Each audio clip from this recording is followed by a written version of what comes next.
Bạn đã sẵn sàng để bùng nổ trên YouTube năm 2025 chưa? Có một cách mới giúp kênh nhỏ phát triển vượt bậc. Ví dụ là kênh này đây. Họ vừa được bật kiếm tiền nhờ một bài đăng ngắn, và họ đã tái tạo thành công với cách làm tương tự.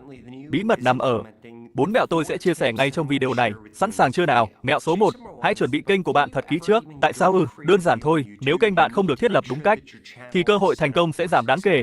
Bạn cần làm gì? Bật đầy đủ các cài đặt và xác minh kênh ngay. Nếu không, YouTube sẽ không ưu tiên nội dung của bạn đâu. Tin tôi đi.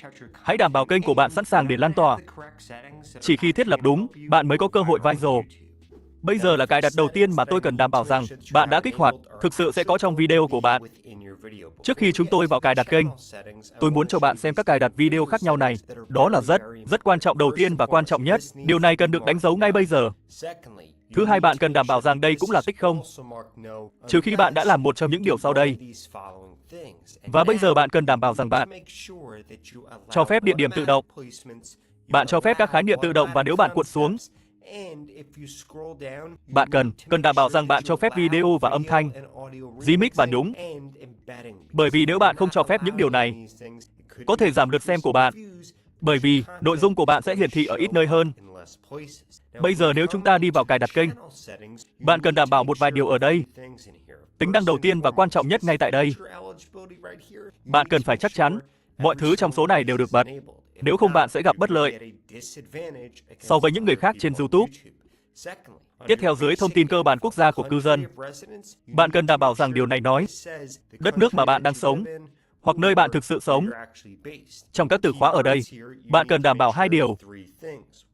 Thứ nhất là tên kênh của bạn ở đây. Thứ hai, bạn cần phải chắc chắn rằng những thứ mà bạn đăng liên quan đều ở đây. Điểm chú ý thứ hai, bạn cần đảm bảo rằng bạn đã tiến hành xác minh với YouTube. Hãy chắc rằng có một dấu tích ở đây. Bây giờ thay đổi tiếp theo này là một cái gì đó. Bạn cần phải chắc chắn rằng bạn đang làm trước khi bạn tạo video. Bởi vì nếu bạn không tạo tiêu đề của mình, hình thu nhỏ của bạn, cho dù bạn đang đưa nội dung dạng dài hay ngắn, trước khi bạn thực sự tạo video của mình, bạn đang làm mọi thứ sai. Tôi muốn bạn thực sự nghĩ về nó. Không ai xem một trong các video của bạn trên YouTube mà không cần nhìn thấy tiêu đề của bạn lần đầu tiên. Bạn thực sự nên làm điều này trước, bởi vì đó là một thứ tự chính xác. Trong đó ai đó thực sự sẽ xem nội dung của bạn. Thay đổi tiếp theo mà chúng ta cần nói đến là bạn cần đợi ít nhất 72 giờ trước khi bạn bắt đầu đánh giá một trong những video của mình trên YouTube. Đây là sai lầm lớn nhất mà tôi thấy các kênh nhỏ làm. Họ tải nội dung lên YouTube và sau 10 phút, sau 30 phút, sau 1 giờ, thậm chí sau 24 giờ họ muốn thay đổi mọi thứ. Họ muốn thay đổi tiêu đề của họ, họ muốn thay đổi hình thu nhỏ của họ, họ muốn biết tại sao video thất bại, họ muốn tải lên một video khác. Đây là điều tồi tệ nhất mà bạn có thể làm. Vì đây là thỏa thuận bạn cần để YouTube có thời gian, đặc biệt nếu bạn là một kênh nhỏ, để có thể tìm ra ai là người chính xác đang xem nội dung mà bạn vừa tạo. Đôi khi điều này có thể mất vài ngày. Trên thực tế, đôi khi còn mất nhiều thời gian hơn thế. Vì vậy xin vui lòng sau khi bạn đã tải lên một phần nội dung. Đây là lý do tại sao bạn thực sự nên dành nhiều thời gian hơn để tạo tiêu đề của bạn, để tạo hình thu nhỏ của bạn, tạo 30 giây đầu tiên của video. Thực sự tạo ra một video hay. Vì YouTube là một nền tảng chất lượng.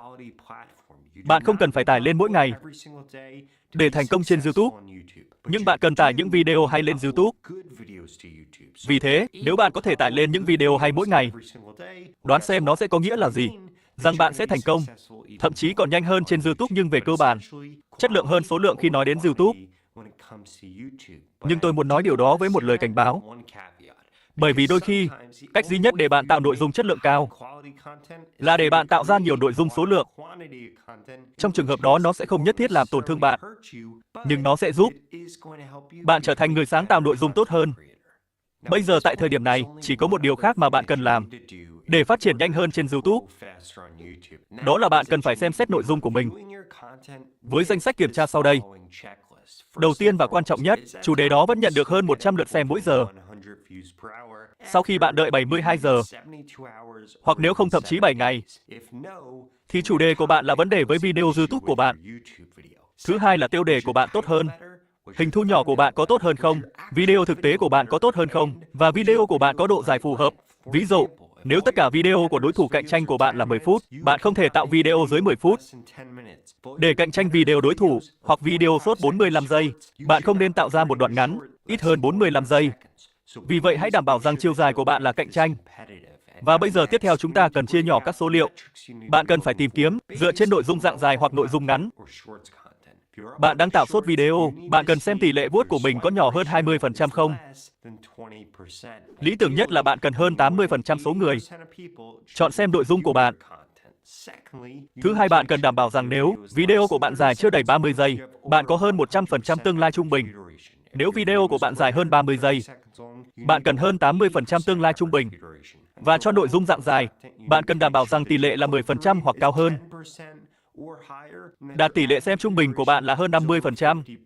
Nhưng bạn cũng cần đảm bảo rằng 80% số người vẫn đang xem sau 30 giây đầu tiên. Nếu điều đó không đúng thì tốt. Sau đó bây giờ, bạn biết đấy, chính xác những gì bạn cần sửa trong nội dung của mình. Cảm ơn bạn rất nhiều vì đã xem.